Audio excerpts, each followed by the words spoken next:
There are voices shaping your life. Some are loud, some are subtle. All of them are forming you. Most people believe they are navigating those voices correctly until they encounter pressure.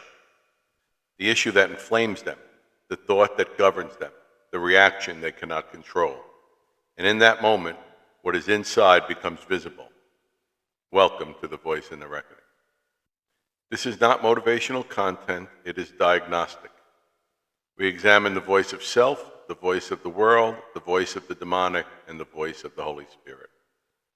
Because the danger is not hearing a voice, the danger is misidentifying the source. Spiritual warfare is not theatrical, it's cognitive. And what repeatedly governs your mind will eventually govern your life. Discern the voice, submit to the Spirit, govern yourself. This is the Voice in the Reckoning. Episode 8, Intercepting the Impulse, Real Spiritual Warfare. You cannot remove fallen nature. You cannot cure human brokenness. You cannot erase your past. And you cannot prevent every impulse from appearing by way of the four voices into your mind. But you can refuse agreement. You can insert direction from the Holy Spirit. And the best way is through regeneration, a condition whereby the Holy Spirit lives in you, a promise Jesus made to all. We simply have to act upon it. And when we do, that changes everything. Spiritual warfare, true spiritual warfare, becomes a reality. So the battle is not the impulse. The battle is the agreement. Knowing the source helps you with the battle when it is not the Holy Spirit. The voice of self reacts, leading to action. The voice of the world normalizes, reinforcing the self to act. And the voice of the demonic suggests normalcy of action, a deception that must be intercepted. That is the opportunity for the Holy Spirit.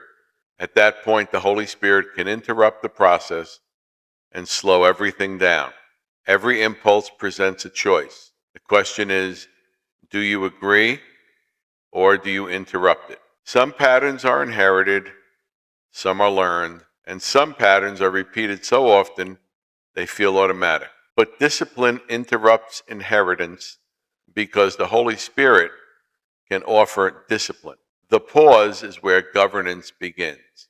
A thought arrives, you examine it, you refuse agreement, you replace it with truth. That is practical spiritual warfare.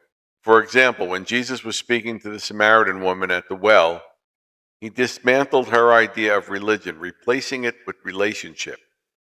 He said, God is spirit, and he seeks submission in spirit. This is where the relationship with the Holy Spirit becomes valuable. Jesus said in John 18, everyone who is of the truth listens to my voice. This means they know the difference between the voices. Do you? Without knowing the difference, one cannot conduct spiritual warfare. What impulses do you obey most quickly? What reactions feel automatic? What pattern continues because it has never been interrupted? You cannot remove every impulse, but you can refuse agreement. You can interrupt the pattern. You can govern the response. The battle is rarely external first. It begins internally, in thought, in agreement, in reaction, in what you repeatedly allow to govern you. The world will speak, the self will react, distortion will present itself as truth. But the Holy Spirit still brings clarity, not confusion, not condemnation, clarity. And discernment begins when you stop automatically agreeing with every voice in your mind. Examine what is shaping you. Examine what you repeatedly defend. Examine what continues to produce instability, because what governs the mind will eventually govern the life.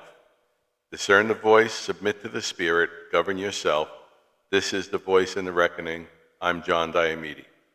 For more information, visit our website, voiceandreckoning.com. If you want to contact me, use the email on the website. I am available for seminars, speaking engagements, podcasts, and more.